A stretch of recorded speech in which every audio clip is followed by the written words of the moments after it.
Hi, my name is Jared, and this is Horror Obsession. It's been a while since my last video, and I wish I could say I was doing really important stuff, but to be honest, I've been mostly watching Pro StarCraft and playing with my cats.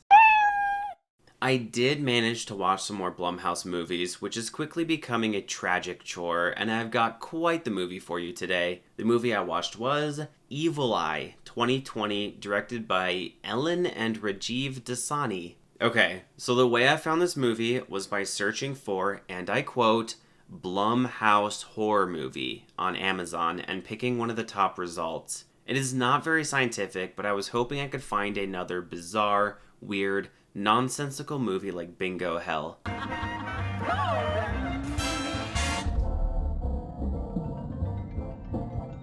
Unfortunately, what I got was Evil Eye. The movie follows Pallavi, a daughter who is living in America while her mother, Yusha, lives in India and gives her shit over the phone for being single, while simultaneously being extremely judgmental about potential suitors. One of many, many hypocritical contrasts permeating the film. Yusha tries to set up Pallavi for a blind date, but while she's waiting, she meet-cutes Sandeep, a charming, attractive man who she immediately bails on her blind date for. Pallavi and Sandeep start to date and fall in love, but Yusha is extremely concerned.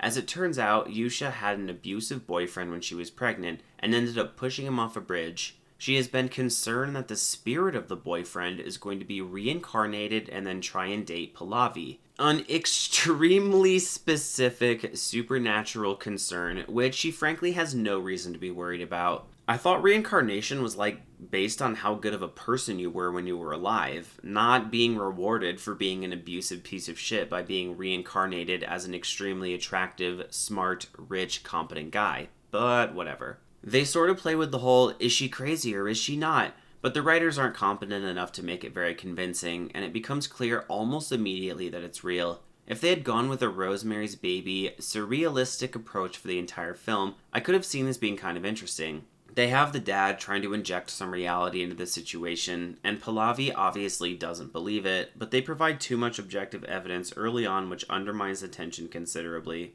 Speaking of, the major flaw of Evil Eye is that the movie is just boring. It is shockingly boring, and worst of all, it is unscary.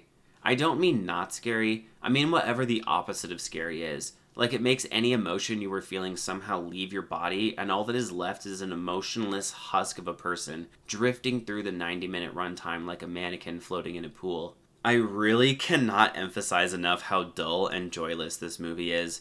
And I do want to emphasize that I searched for Blumhouse horror movie, and if you check Amazon, it lists this as a horror movie for some reason. We were convinced I must have accidentally clicked something else, especially since the first 45 minutes is basically a rom.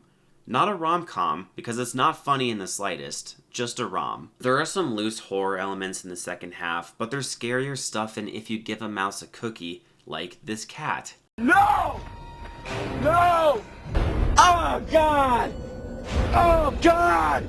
Anyway, Evil Eye is an absolute dud, and save yourself the existential crisis and skip it. I'm pretty sure I'm the only person stupid enough to watch these movies anyway, but even if you have a horror obsession, stay far away from this one.